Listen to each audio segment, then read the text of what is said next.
Manouchian, Boczov, Vichits, Rayman. Not French names, but they defended France like it was their own.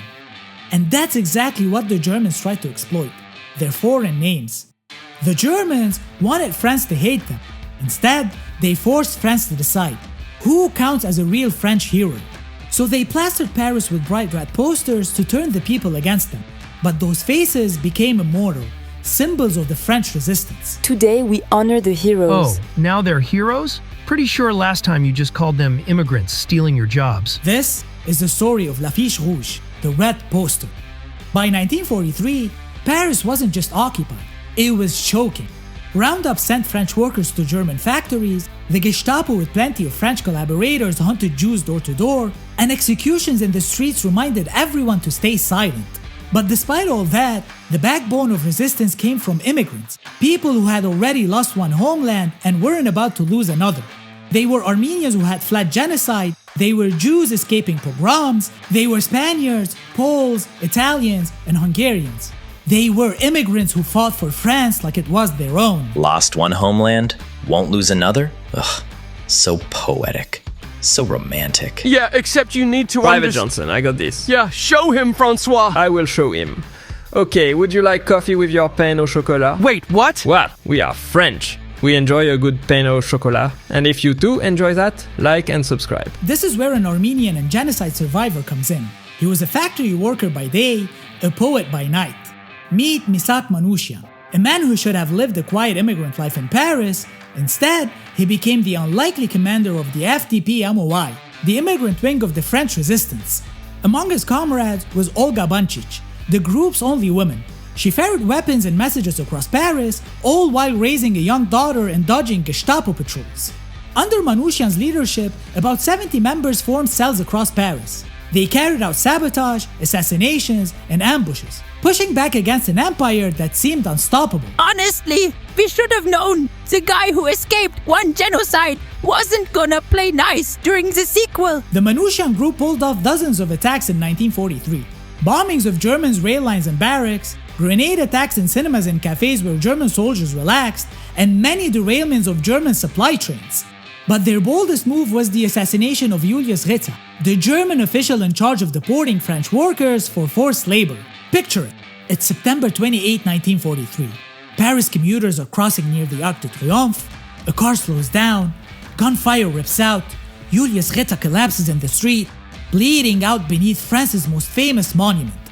That single act sent a message across occupied Paris. The occupiers weren't untouchable. The Arc de Triomphe.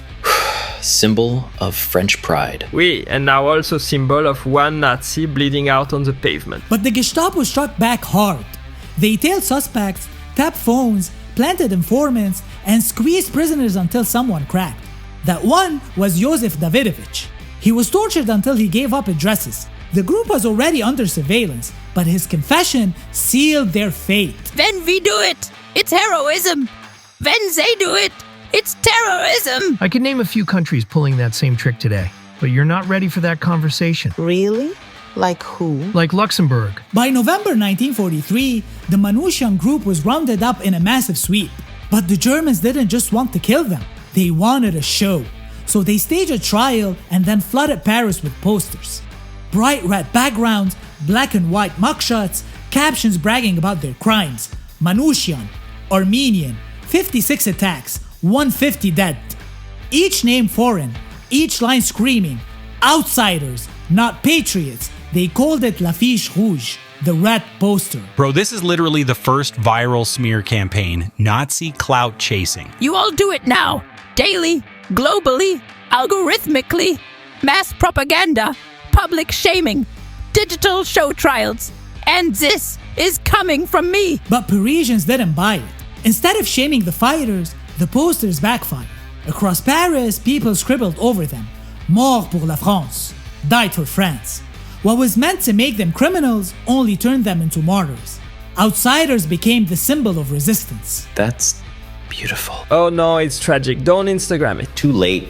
I already added sepia. On February 21, 1944, 22 members of the Manouchian Group were taken to Mont Valérien and executed by firing squad.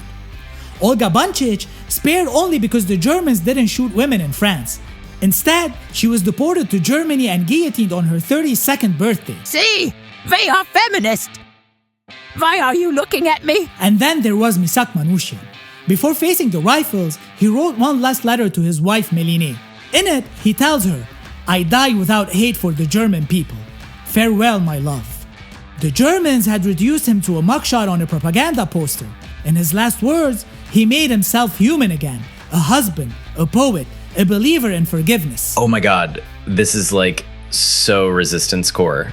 Hashtag tragic, hashtag hot. Did you seriously Instagram a martyr? Duh. I used the occupied Paris filter. Very noir, very moody. Also, don't forget to like and subscribe for more vintage war aesthetics and ethically sourced revolution vibes. So, what do you think? What does that say about belonging when immigrants fight harder for a country than many of its own citizens? Why do we love to vilify immigrants until they die for our country? And who really owns resistance? The people born into a nation or the people who chose to die for it? Please let us know what you think in the comments.